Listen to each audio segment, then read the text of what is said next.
Wakorinto, sikia, go. Na wasalimu nyote ho katika jina la Yesu Kristo, ni mwinjilisti mhubiri wa hizi rap za Kikristo. Mipate sasa niliposoma raka polo kwa Tito, ila mhubiri yangu hapo katika Wakorinto. Mbele za Mungu sisi wote ni watoto, ila wafanya dhambi watatupwa ndani ya moto. Kama unabisha basi soma Apokalipto, ndipo utagunua tofauti baridi na moto. Some mengi, mi nakumba sio kichwa ya neno ya leo imesema tumetiwa moyo.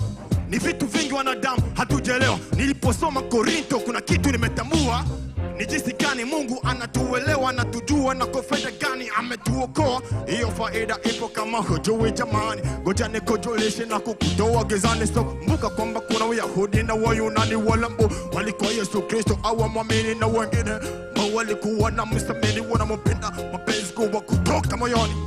Mtume Paulo aliwatia moyo wa Korinto. Leo naongea na wewe ambao humwamini Kristo. Mwamini Kristo, achana na dhambi za kitoto ambao zinafanya leo naishi maisha ghetto. Twende hey.